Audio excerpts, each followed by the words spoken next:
MA Kolkata বিশ্ববিদ্যালয়ের নষ্টনীর ছোট গল্পের ত্রয়োদশ পরিচ্ছেদের আলোচনা আজকে আমি করব। আচ্ছা, ভূপতি বর্ধমানে গিয়া অমলের বিবাহ অন্তে তাহাকে বিলাতে রওনা করিয়া ঘরে ফিরিয়া আসিল। তাহলে দেখা গেল যে অমলের বিবাহ হয়ে গেল। আর অমলের বিয়ের পর ভূপতি কী করলো? আবার বাড়ি ফিরে এলো।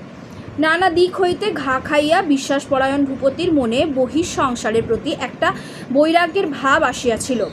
আচ্ছা, বিভিন্ন রকম বিশ্বাসঘাতকতা হয়েছিল বা বিশ্বাসঘাতকের সম্মুখীন হয়েছিল ভূপতি, সেটা আমরা আগেই জানি।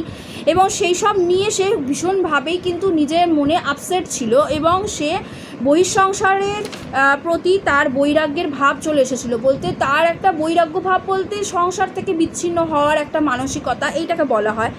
তো সভা সমিতি মেলা মেশা কিছুই তাহার আর ভালো লাগিত না। সামাজিকতা সেগুলো কিন্তু বৈরাগ্য সাধনে চলে যায়। সম্পূর্ণ বৈরাগ্য সাধন এলে সম্পূর্ণ একটা সংসার থেকে বিচ্ছিন্ন হওয়া, সাংসারিক জীবন থেকে সরে যাওয়া, তার সাথে সাথে সামাজিক জীবন থেকে সরে যাওয়া, এগুলো মানুষের মধ্যে চলে আসে। তাই সভা সমিতি মেলামেশা এগুলো কিছুই তার ভালো লাগতো না।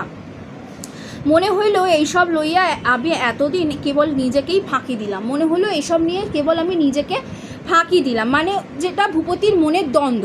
জীবনের সুখের দিন বৃথা বহিয়া গেল এবং 60 ভাগ আবর্জনা কুণ্ডে ফেলিলাম। ভূপতি মনে মনে কহিল, যাক, কাগজটা গেল, ভালোই হইল, মুক্তি লাভ করিলাম। সন্ধ্যার সময় আধারে সূত্রপাত দেখিলেই পাখি যেমন করিয়া নীরে ফিরিয়া আসে, ভূপতি সেইরূপ তাহার দীর্ঘদিনের সঞ্চরণ ক্ষেত্র পরিত্যাগ করিয়া অন্তঃপুরে চারুর কাছে চলিয়া আসে। ভূপতির মুক্তি হলো একমাত্র চারুর কাছে এসে সে শান্তি পায়, মুক্তি পায়। মনে মনে স্থির করিল, ব্যাস, এখন আর কোথাও নয়, এইখানেই আমার স্থিতি।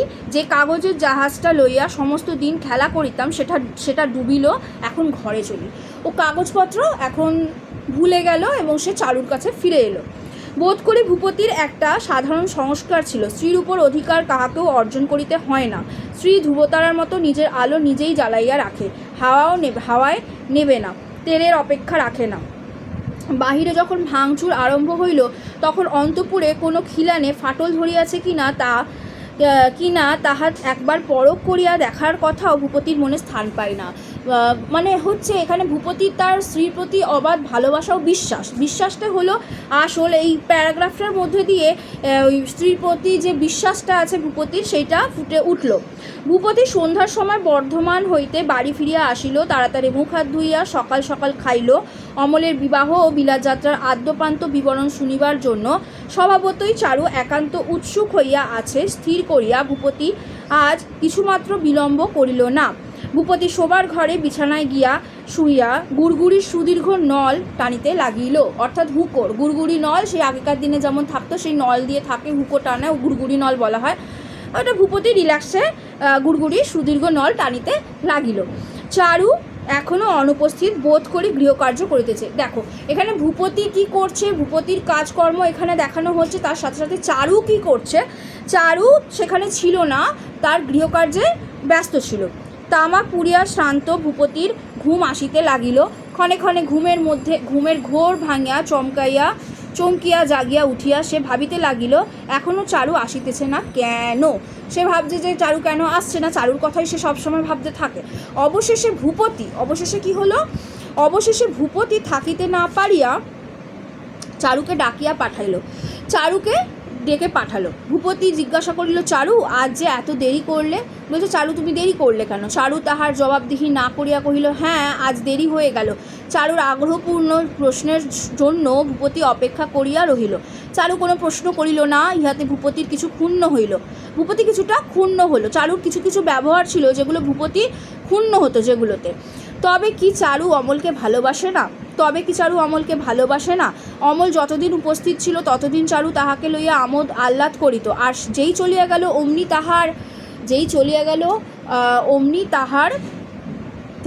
অমনি তাহার সম্বন্ধে উদাসীন। কিভাবে এটা হতে পারে, তাই তো? কিভাবে এটা হতে পারে? যেই চলে গেল অমনি উদাসীন, ভূপতির মনে চারুর সম্পর্কে এই ভাবনাগুলো উদয় হচ্ছে। যে চারুর অমলের প্রতি যে একটা ভালোবাসা ছিল, ঠাকুরপো বলতো বৌঠান ছিল, সেই সুমধুর সম্পর্কটা কি নেই, আর আগে যেটা ছিল সেই সম্পর্কটা কি আর নেই, সে কি ভালোবাসে না, এটাই ভাবছে। এইরূপ বিসদৃশ্য ব্যবহারে ভূপতির মনে খটকা লাগিল। সে ভাবিতে লাগিল, তবে কি চারুর হৃদয়ের গভীরতা নাই? তাহলে কি এই নারী মনস্তত্ত্ব এখানে ফুটে উঠেছে, যেটা ভূপতির মধ্যে দিয়ে ফুটে উঠছে? ভূপতি বুঝতে পারছে চারুকে, তবে কি চারুর হৃদয়ের গভীরতা নেই? কেবল সে আমোদ করিতেই জানে, সে শুধুমাত্র আমোদ করিতে জানে, আমোদ প্রমোদ করিতে জানে, ভালোবাসিতে পারে না। মেয়ে মানুষের পক্ষে এরূপ নিরাসক্ত ভাব তো ভালো নয়। মানে পুরুষ মানুষের হৃদয়ের এখানে একটা মনোভঙ্গি ফুটে উঠছে, নারীর মনস্তত্ত্ব এখানে ফুটে উঠেছে। নারীকে বলছে যে মেয়ে মানুষের পক্ষে এরকম নিরাসক্ত ভাব তো ভালো নয়, এটা কিভাবে সম্ভব? ভালোবাসতে কেউ পারে না? চারু ও অমলের সখিত্বে ভূপতি আনন্দবোধ করিত। ভূপতির মনে কোনো দিন এই ভাবটা ছিল না যে চারু আর অমলের যে সম্পর্কটা, কখনো ভূপতি তার হৃদয় থেকে একদম পরিষ্কার ছিল যে চারু আর অমলের মধ্যে সেই রকম সম্পর্ক না, কিন্তু যে সম্পর্কটা আছে সেটা কিন্তু খুব পবিত্র একটা সম্পর্ক। কিন্তু ভূপতি আনন্দ বোধ করতো এটাতে। এই দুইজনের ছেলে মানুষই আড়ি ভাব খেলা মন্ত্রণা তার কাছে সুমিষ্ট কৌতুকাবহ ছিল। কারণ ভূপতি তো নিজেই অমলকে বলেছিল চারুর সাথে সাথে থাকতে, চারুকে পড়াতে, এইসব বলেছিল। এবং লেখালেখির সময়ও সে কিন্তু তাদেরকে উৎসাহ দান করতো। অমলকে চারু সর্বদা যে যত্ন আদর করিত, তাহাতে চারুর সুকোমল হৃদয়ালুতার পরিচয় পাইয়া ভূপতি মনে মনে খুশি হইত। অমলকে চারু সবসময় যত্ন আদর করতো, এবং তাতে চারুর কী হতো, চারুর ভীষণ মানে হৃদয়ের দয়ালুতা প্রকাশ পেয়েছিল, এবং সে কী হয়েছিল, ভূপতি মনে মনে খুশিও হতো। এবং আজ আশ্চর্য হইয়া ভাবিতে লাগিল, সে সমস্তই কি ভাষা ছিল? মানে এইটা ভূপতির মনের নিজের মনের দ্বন্দ্ব, মনোভঙ্গি, এগুলো তার নিজের ব্যাপার। যে ভাষা হৃদয়ের মধ্যে তাহার কোনো ভিত্তি ছিল না। ভূপতি ভাবিল, চারুর হৃদয় যদি না থাকে তবে কোথায় ভূপতি আশ্রয় পাইবে? এবার তার মনে একটা প্রশ্ন জাগলো। প্রশ্নটা কী ছিল, যে যদি চারুর মন এমনই হয়, যদি অমলের প্রতি সেই আগের মতো ভালোবাসাটা না থাকে, তাহলে ভূপতির জায়গাটা কোথায়? ভূপতি কী করে আশ্রয় পাবে?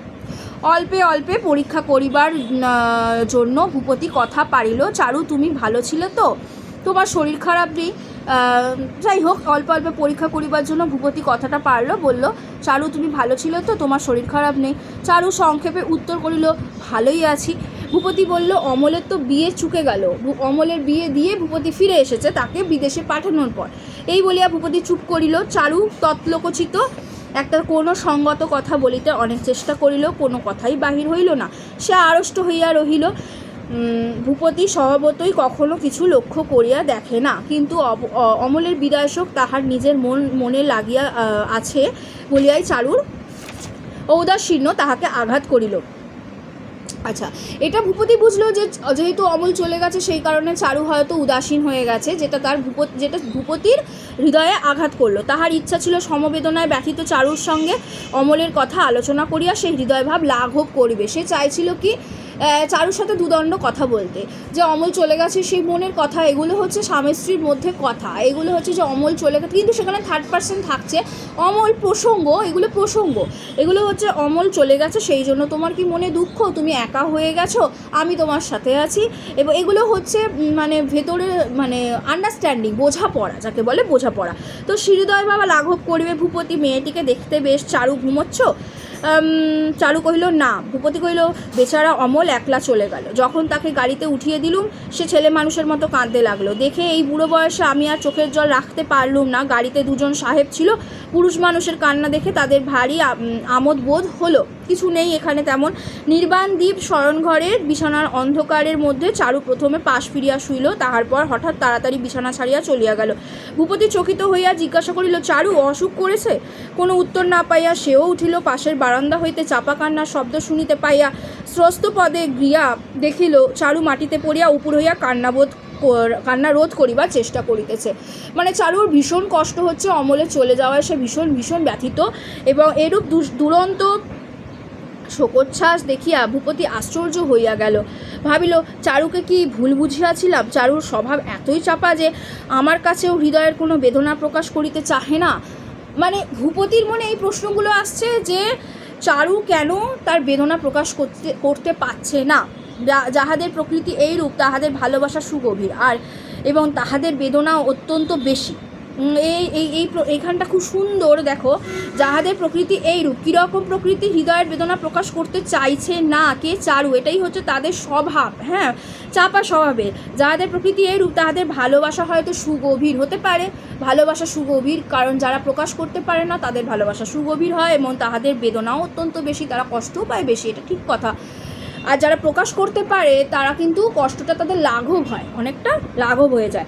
যাদের, যাই হোক, চারুর প্রেম সাধারণ স্ত্রীলোকেদের ন্যায় বাহির হইতে তেমন পরিদৃশ্যমান নহে। ভূপতি তাহা মনে মনে ঠাহর করিয়া দেখিল। ভূপতি চারুর ভালোবাসার উচ্ছ্বাস কখনো দেখে নাই, কখনো দেখেনি। চারুর ভূপতির প্রতি সেই রকম যে ভালোবাসার একটা উচ্ছ্বাস আছে সেটা সে কখনো কিন্তু দেখেনি। সে ভাবছে, মানে যে কোনো ক্ষেত্রেই চারুর যার প্রতি ভালোবাসা থাকুক না কেন, আজ বিশেষ করিয়া বুঝিল তাহার কারণ অন্তরের দিকেই চারুর ভালোবাসার গোপন প্রসার। সে এবার চারুকে আবার নতুনভাবে আবিষ্কার করছে যে চারুর কিন্তু ভালোবাসা তার অন্তরে, একদম ভেতরে। ভূপতি নিজেও বাহিরে প্রকাশ করিতে অপটু, সে নিজেও প্রকাশ করতে পারে না। চারুর প্রকৃতিতেও হৃদয়াবেগের সুগভীর অন্তঃশীলতার পরিচয় পাইয়া সে একটা তৃপ্তি অনুভব করিল। মানে এতে কী হলো, চারুর প্রকৃতিতেও হৃদয়াবেগের সুগভীর অন্তঃশীলতার একটা পরিচয় পেল, মানে তার হৃদয়ের সাথে সে চারুর হৃদয়ের একটা মিল খুঁজে পেল, তখন সে একটা তৃপ্তি অনুভব করলো, শান্তি অনুভব করলো। ভূপতি তখন চারুর পাশে বসিয়া কোনো কথা না বলিয়া ধীরে ধীরে তাহার গায়ে হাত বুলাইয়া দিতে লাগিল।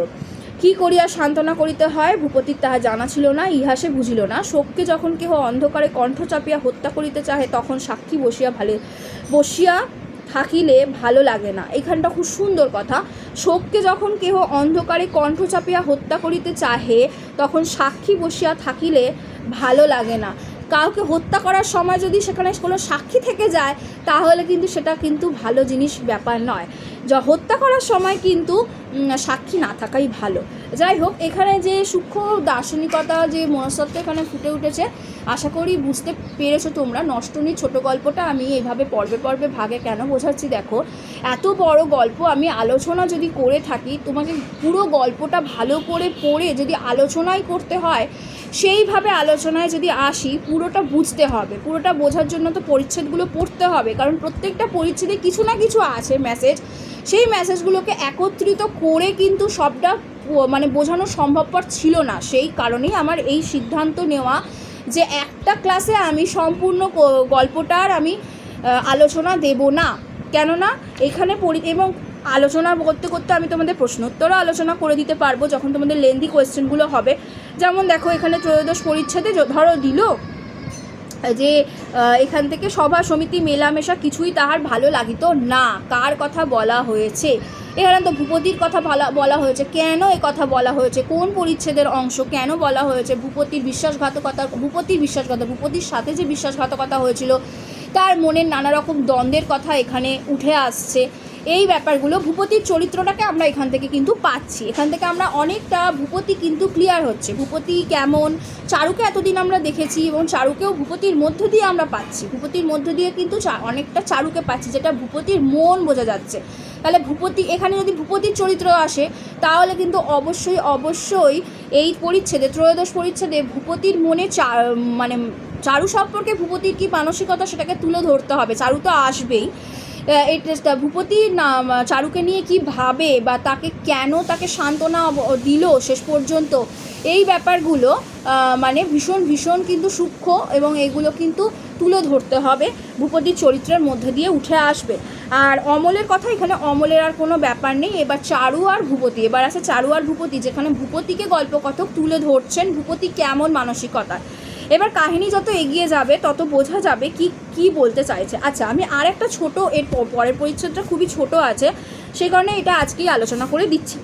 চতুর্দশ পরিচ্ছেদ। দেখো, ভূপতি যখন তাহার খবরের কাগজ হইতে অবসর লইল তখন নিজের ভবিষ্যতের একটা ছবি নিজের মনের মধ্যে আঁকিয়া লইয়াছিল। দেখো, প্রত্যেকেই যখন দেখবে, আমরা জানি তো ফেলিওরের পরেই আসে সাকসেস। এবার ভূপতি যখন কিছু একটা ধরো মন দিয়ে ভালোবেসে, যাকে সন্তান সমভাবে ভালোবেসে, যাকে আগলে রেখে যেটাকে বড় করে তোলা, যেমন ভূপতির কাছে কাগজ, তার পত্রিকা, সেটা যখন তার অবসর মানে সে আর করছে না কাজ, কিন্তু সে তার ভবিষ্যতে সে কী করবে, ওইটা তো তার মন প্রাণ তাতে ওটাই ছিল।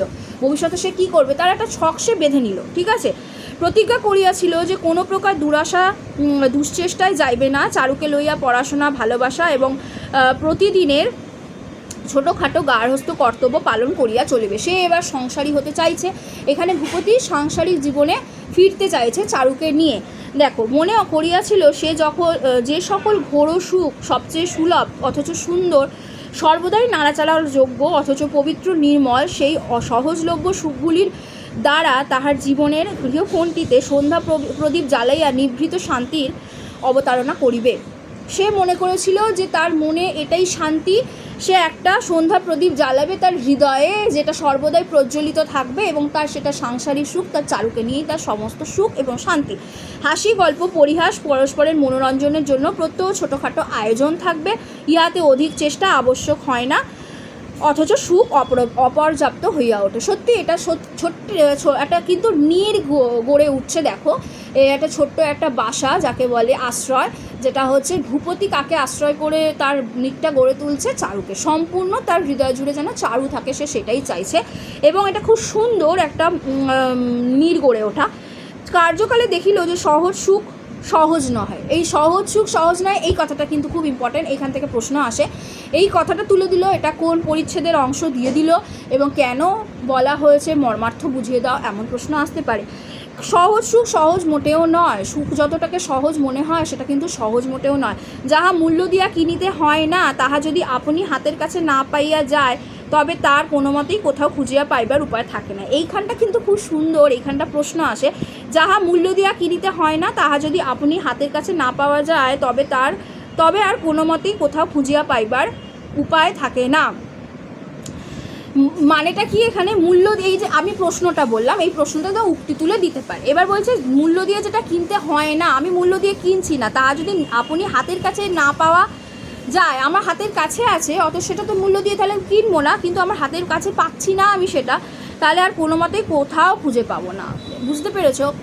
কোনো মতেই কিন্তু আমি পাবো না। মানে হয়তো চারুর ক্ষেত্রে, মানে ভূপতি চারুর ক্ষেত্রেই এখানে গল্পকথক তুলে ধরছেন, ভেতরে সূক্ষ্ম মানসিক মানে দার্শনিকতা এখানে ফুটে উঠেছে, ফিলোসফি। ভূপতি কোনো মতেই চারুর সঙ্গে বেশ করিয়া জমাইয়া লইতে পারিল না। কেন পারিল না? কারণ চারু তো প্রথম থেকে অমলের সাথে ছিল, তাই না?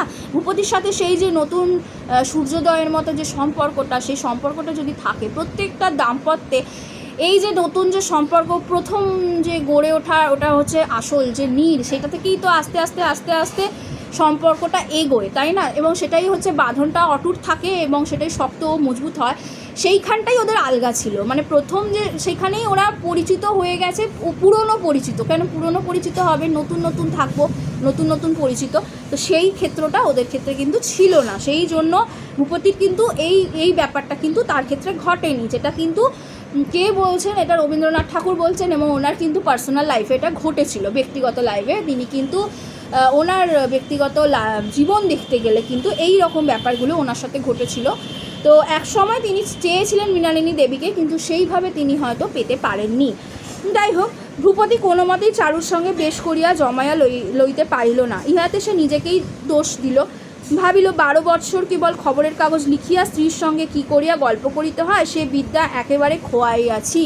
কি করে গল্প করতে হয়? সংসার জীবন থেকে দূরে গেলে সংসারই সে থাকে না। এই লেখালেখির জগতে যারা থাকে তাদের একটু অসুবিধাই হয়ে যায়, কারণ তাদের ভাবনা চিন্তা করতে হয়। সবসময় তারা ভাবতে থাকে যে এরপর কি করব, তারপর কি করব, কি আসতে চলেছে, কি লিখব, এই বিভিন্ন মানে কাজ ওইটার ভেতরে থাকলে সে সংসারে কি হচ্ছে না হচ্ছে বিভিন্ন কথাবার্তা থেকে দূরে চলে যায়। এবং কারুর নিজের স্ত্রী যদি থাকে, তার মানে স্ত্রীর মানসিকতা, স্ত্রী কি চাইছে সেইগুলো সে মানে বুঝতে পারলেও সে নিজেও ভূপতি নিজেও বুঝতে পারছে, কিন্তু চারুর হয়তো অনেকটা দেরি হয়ে যায়, চারু অনেকটা দূরে সরে যায়। কেননা চারু দেখো এখানে অমলের সাথে ছিল, চারু ছিল অমলের সাথে, সেই কারণেই গণ্ডগোলটা এখানেই। এবার চারুও লেখালেখি করতো, কিন্তু ভূপতির মতো তো সে নয় যে চারু ভূপতির সাথে হলেও সে তার সাথে থাকতে পারবে না। কেননা প্রথম থেকে যে যার সাথে থাকে তার সাথেই কিন্তু সম্পর্কটা মধুর হয়। কিন্তু যে এখানে প্রশ্ন উঠতে পারে, কেন তোমরা প্রশ্ন করতেই পারো, কেন ম্যাম এখানে এখানে ভূপতি আর চারু তো স্বামী স্ত্রী, কেন তাহলে চারু? এই তো প্রথম থেকেই বলেছিলাম এইটাই হলো নষ্ট, নীরটা নষ্ট হয়েছে।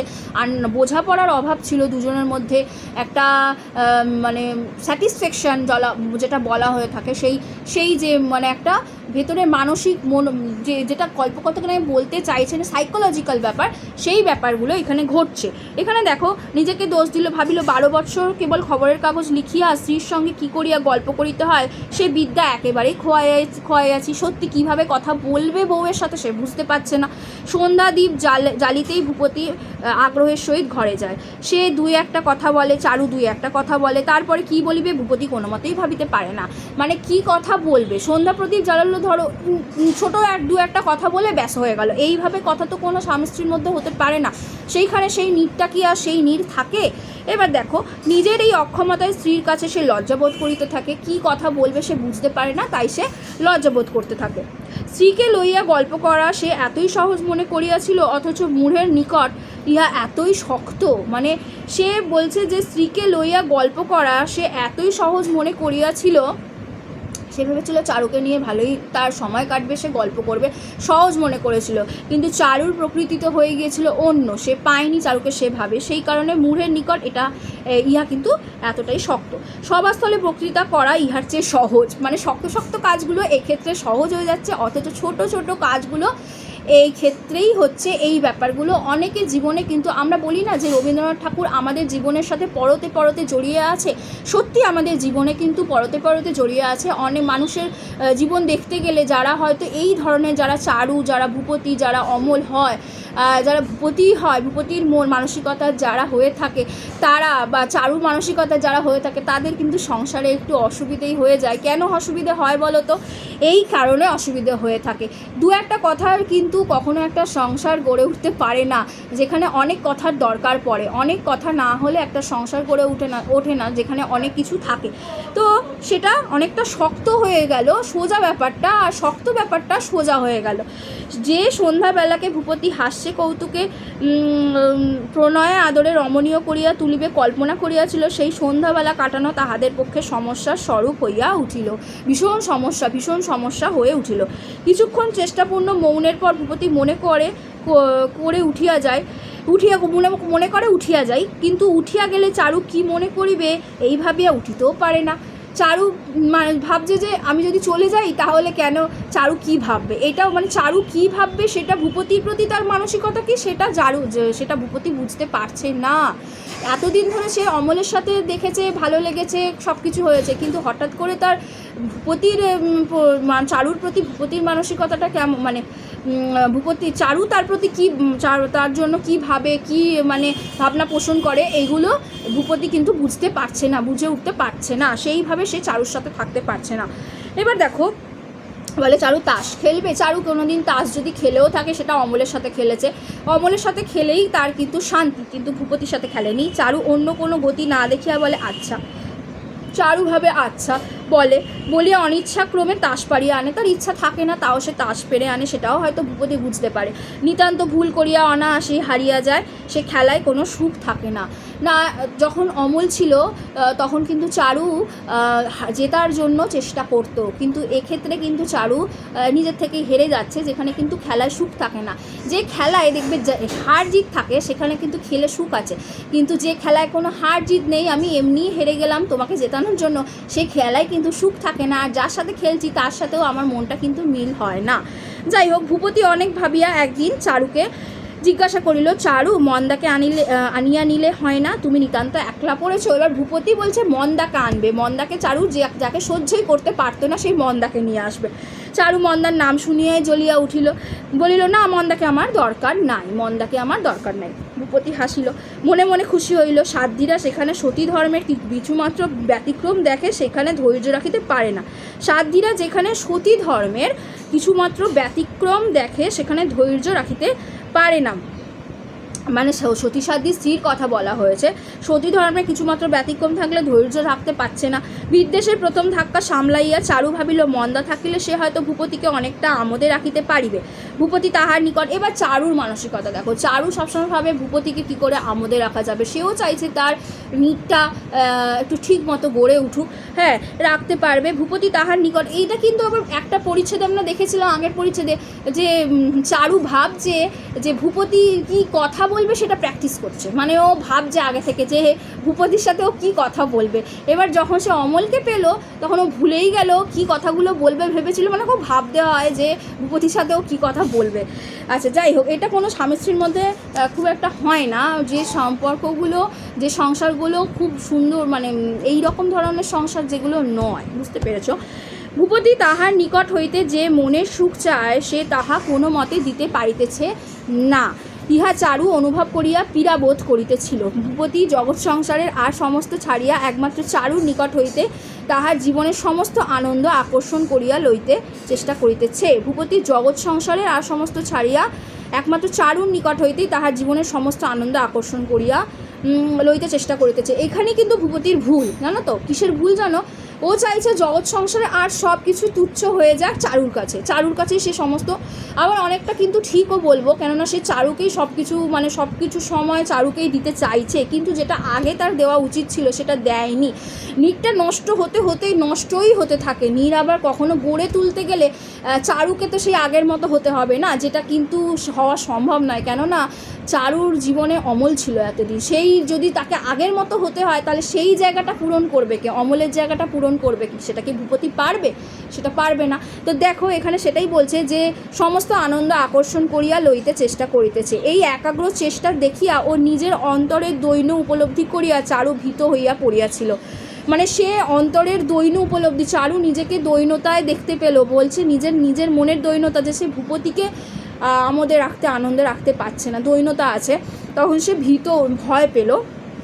এমন করিয়া কতদিন কীরূপে চলিবে।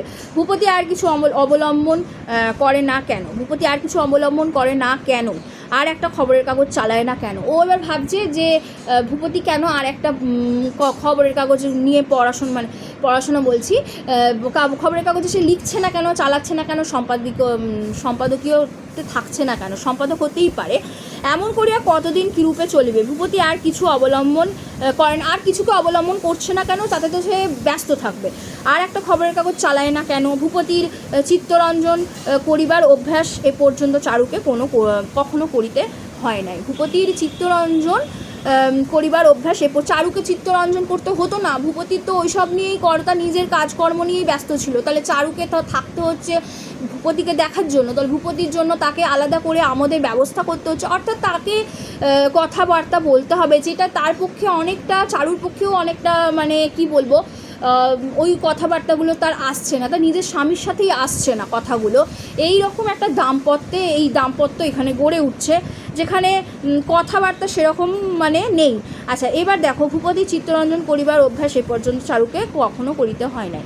ভূপতি তাহার কাছে কোনো সেবা দাবি করে নাই, কখনো সুখ প্রার্থনা করে নাই। ভূপতি কখনো সুখ প্রার্থনা করেনি, চারুকে সে সর্বতভাবে নিজের প্রয়োজনীয় করিয়া তোলে নাই। আজ হঠাৎ তাহার জীবনের সমস্ত প্রয়োজন চারুর নিকট চাহিয়া বসাতে সে কোথাও কিছু যেন খুঁজিয়া পাইতেছে না। আচ্ছা বলছে আজ হঠাৎ তাহার জীবনের সমস্ত প্রয়োজন চারুর নিকট চাহিয়া বসাতে, চারুর নিকট বলছে সমস্ত সব কিছুই তার এখন চারু হয়ে উঠেছে, যেটা কিন্তু খুবই দুঃখজনক হয়ে যাচ্ছে ভূপতির ক্ষেত্রে। ভূপতির যেটা সম্ভব নয়, মানে পাওয়া সম্ভব না, চারু কারণ দিতে পারবে না। এবার চারু দিতে পারছে না বলে চারুর কিন্তু মনের দৈন্যতা চলে আসছে। এবার দেখো সে কোথাও কিছু যেন খুঁজিয়া পাইতেছে না। ভূপতির কী চাই, কী হইলে সে তৃপ্ত হবে তাহা চারু ঠিক মতো জানে না, সেটাও সে এতদিনে জানতো না, কিন্তু অমলের কখন কি পছন্দ সেগুলো কিন্তু আমরা দেখেছি আগের পরিচ্ছেদে আছে। চারুর মানে আগের পরিচ্ছেদে দেখেছি অমল কী চায়, অমলের জন্য কী তৈরি করে দিচ্ছে, অমল যখন যা চাইতো তাই করে দিত, কিন্তু ভূপতির কথাটা সে জানে না, এবং জানিলেও তাহা চারুর পক্ষে সহজে আয়ত্তগম্য নহে। মানে কি বলবো, এখানে চারুর পক্ষে সহজে আয়ত্তগমা নয়। আয়ত্তগম্য না চারুর কাছে, কিন্তু সেটা জানে না, চারু কিছু জানে না। ধরো এটা আমি অন্য দিক থেকেও বলতে পারি, রবীন্দ্রনাথ ঠাকুর ধরো এখানে বলছি আমি ব্যক্তিগত জীবনে, অমল, ঠিক আছে। এবার ধরো অমল ধরো বেরিয়ে গেল, অমলের ধরো বিয়ে হয়ে গেল, আমি বলছি ধরো রবীন্দ্রনাথের বিয়ে হয়েছে, এবার ওনার যে দাদার যে বৌদি ছিল, সেই তোমরা প্রত্যেকে জানো, সেই তাদের যে দাম্পত্যটা ধরো এখানে দেখানো হচ্ছে, সেটা ধরো একটা নষ্টনীর হতে পারে। আমি বলছি না ওনার পার্সোনাল ব্যক্তিগত জীবন নিয়ে, বিভিন্ন দৃষ্টিভঙ্গি দিয়ে দেখতে গেলে ওনার ব্যক্তিগত জীবনটাও তো ওই ধরনের অনেকটা গেছিলো, সেই কারণে নষ্টনীরটা কিন্তু তার উপর অনেকটা বেস করে লেখা।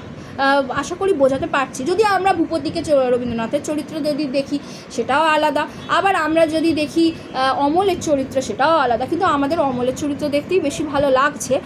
আবার এখানে কিন্তু ভূপতিও ঠিক, আচ্ছা আয়ত্তগম্য, আমরা রবীন্দ্রনাথ এখানে প্রসঙ্গ নয়, এখানে ভূপতি আর অমলই হচ্ছে দুটো চরিত্র, পুরুষ চরিত্র, নারী হলো চারু। এবার দেখো ভূপতি যদি অল্পে অল্পে অগ্রসর হইতো তবে চারুর পক্ষে হয়তো এত কঠিন হইতো না। হ্যাঁ অবশ্যই, সে যদি প্রথম থেকেই একটুখানি চারুর সাথে চারুর মতো করে থাকতো, চারুর মতো করে বলতো, সে যদি কথা বলতো, একটা দাম্পত্যে কী হয় মানে কে কী চাইছে, এই যে যেমন চারু কী চাইছে সেগুলো বুঝতো, যেত, কথা বলতো, তাহলে হয়তো এতটা কঠিন হতো না। কিন্তু হঠাৎ এক রাত্রে দেউলিয়া হইয়া রিক্ত ভিক্ষাপাত্র পাতিয়া বসাতে এসে যেন বিব্রত হয়ে গেছে। এখানে আবার সে বিব্রত বোধ কেন করছে? হঠাৎ করে সে মানে ভিক্ষাপাত্রই বলতে গেলে এখন সে শান্তি চাইছে, শান্তির ভিক্ষাপাত্র নিয়ে এসেছে সে চারুর কাছে, যে চারুর কাছে সে এখন সমস্ত জগৎ সংসার তুচ্ছ, চারু এখন সত্য। এইটা যদি তার কাছে চলে আসে তাহলে সেটা তার বিব্রতই বোধ হবে, যে হঠাৎ করে তার কাছে চাওয়া কি ঠিক হচ্ছে, সেটা পারছে না সে ভূপতি। চারু কহিল, আচ্ছা মন্দাকে আনিয়া নাও, সে থাকলে তোমার দেখাশোনার অনেক সুবিধে হইতে পারবে। বলছে ঠিক আছে, তাহলে চারু মন্দাকে নিয়ে এসো, দেখাশোনার সুবিধে হবে, আমি তোমাকে দেখাশোনা করতে পারবো। ভূপতি হাসিয়া কহিল, আমার দেখাশোনা কিছু দরকার নেই। এটা বলছে আমার দেখাশোনার দরকার নেই। ভূপতি ক্ষুণ্ণ হইয়া ভাবিল, আমি বড় নিরস লোক, চারুকে কিছুতেই আমি সুখী করিতে পারিতেছি না। ভূপতি ভাবছে যে চারুকে তো সুখী করাই যাচ্ছে না, কিভাবে করা যেতে পারে, এই ভাবিয়া সে সাহিত্য লইয়া পড়িল। সাহিত্য নিয়ে বই পড়তে শুরু করে দিল। বন্ধুরা কখনো বাড়ি আসলে বিস্মিত হইয়া দেখিত ভূপতির টেনিসন, বাইরন, বঙ্কিমের গল্প এই সমস্ত লইয়া আছে ভূপতি। আর ভূপতি এই সমস্ত বই পড়তো। কী কী বই পড়তো এখান থেকে প্রশ্ন আসবে। বাইরন পড়তো, টেনিসন পড়তো, বঙ্কিমচন্দ্রের গল্পগুলো পড়তো। ভূপতির এই অকাল কাব্যানুরাগ দেখিয়া বন্ধু বান্ধবেরা অত্যন্ত ঠাট্টা বিদ্রুপ করিতে লাগিল। সত্যি সত্যি তাই, যে সময়টা তার স্ত্রীর সাথে কাটানোর সময়, সেই সময় সে সাহিত্য পড়ছে, সাহিত্য নিয়ে পড়ে আছে, সেই সময় তাহলে তো বন্ধু বান্ধবরা তো ঠাট্টা বিদ্রুপ করবেই। অসময়ে পড়ছে, যে সময় পড়ার কথা সেই সময়টা চলে গেছে, পেরিয়ে গেছে। এবার যখন তার চারুর সাথে থাকার কথা তখন সে পারছে না বলে থাকতে সে সাহিত্য এঙ্গেজড হয়ে আছে, তখন সে সাহিত্য নিয়ে চর্চা করছে। ভূপতি হাসিয়া কইল, ভাই বাঁশের ফুলও ধরে কিন্তু কখন ধরে তার ঠিক নেই। বাঁশের ফুলও ধরে, তা সে তার যুক্তি দেখায় তার বন্ধু বান্ধবদের, যে বাঁশের ফুলও ধরে কিন্তু কখন ধরে তার ঠিক নেই। একদিন সন্ধ্যাবেলা শোবার ঘরে বড় বাতি জ্বালাইয়া ভূপতি প্রথমে লজ্জায় একটু ইতস্তত করিল, পরে কহিল, একটা কিছু পড়ে শোনাবো। মানে সন্ধ্যাবেলা শোবার ঘরে বাতি জ্বালিয়ে ভূপতি প্রথমে লজ্জায় একটু ইতস্তত করলো, পরে বলল যে একটু কিছু পড়ে শোনাবো। চারু কইল, শোনাও না। বা চারুর দিক থেকে বলছে হ্যাঁ শোনাও। ভূপতি বলল, কী শোনাবো? চারু বলছে, তোমার যা ইচ্ছা। ভূপতি চারুর অধিক আগ্রহ না দেখিয়া একটু দমিল। ওর আগ্রহ হয় না, অমল হলে কিন্তু আগ্রহ হতো। তবু সাহস করিয়া কহিল, টেনিশন থেকে একটা কিছু তর্জমা করে তোমাকে শোনাই। চারু কহিল, শোনাও।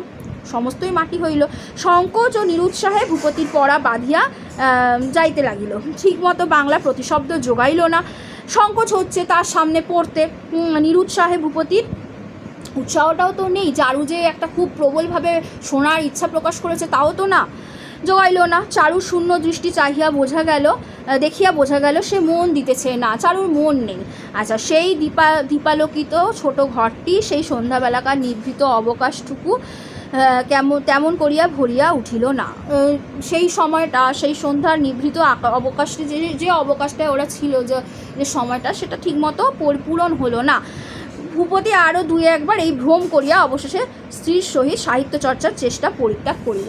সে কিন্তু চারুর সাথে সাহিত্য চর্চা করা বন্ধ করে দিল। সে কিন্তু দেখলো যে পারছে না, চারুর মন নেই। হ্যাঁ, ভূপতি চারুকে তাহলে পেল না। এখানে দেখো একটা পেল না বলতে মন থেকে পেল না, বুঝতে পেরেছো? এখানে দাম্পত্য এমনই একটা জিনিস যেখানে কিন্তু দুই মনের মিলনটা ভীষণভাবে দরকার, এবং সেখানে যদি মনের মিলন না হয় তাহলে কিন্তু বুঝতেই পারছো স্বামী স্ত্রী থেকেও কিন্তু স্বামী স্ত্রী নয়, মানে না থাকারই মতো। যেখানে ভূপতি চেষ্টা করবে চারু তার মনের তার যেটা চাইছে সেটা চারুর জন্য চেষ্টা সে করছে, চারুও চেষ্টা করছে কিন্তু পেরে উঠছে না।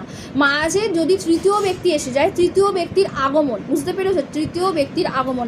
আমি যদি তোমাদের বলি নষ্ট নীরের যদি সাপেক্ষে একটি নাম দিতে বলি, তোমাদের একটা নাম একটা যদি নাম দিতে বলি তোমাদের যে কি হতে পারে, তখন তোমরা বলবে যে তৃতীয় ব্যক্তির আগমনে নষ্ট নীর হয়ে উঠেছে। তো তৃতীয় ব্যক্তির আগমন, কোনো একটা পরিচ্ছেদের নির্দিষ্ট নাম যদি দিতে বলি সেটা আলাদা হবে, এই নামটা নাও হতে পারে, আমি তোমাদের এমনি প্রসঙ্গক্রমে বলছি। যাই হোক, এই তৃতীয় ব্যক্তির আগমনে কিন্তু অনেকটা দাম্পত্যে ভাঙন ধরে, সেই ভাঙনটাই এখানে তুলে ধরা হয়েছে, ভাঙনের ছবি। ভূপতি ও চারুর দাম্পত্যে ভাঙনের ছবি তোমরা আলোচনা করো। যদি ভাঙনের ছবি দেয় তাহলে কিন্তু চতুর্দশ পরিচ্ছেদ খুব খুব ইম্পর্ট্যান্ট, ঠিক আছে? কেননা চতুর্দশ পরিচ্ছেদ থেকেই বোঝা যাবে যে ভূপতি আর চারু কতটা ওদের মধ্যে মনের দূরত্ব, কতটা ওদের মধ্যে ডিস্ট্যান্স ছিল তাদের স্বামী স্ত্রী হওয়ার সত্ত্বেও। আজকে যাই হোক, আজকে এতটা আলোচনা করলাম, দুটো পরিচ্ছেদ একসাথে আলোচনা করলাম, পঞ্চদশ পরিচ্ছেদ থেকে পরের আলোচনা করে আশা করি তোমাদের বোঝাতে পারছি, তোমাদের ক্লাসগুলো ভালো লাগছে। তোমরা কমেন্ট করো, রেসপন্স করো, চ্যানেলটা লাইক করে সাবস্ক্রাইব করে রাখো, বন্ধুদের সাথে শেয়ার করে দাও। Thank you students, thank you so much.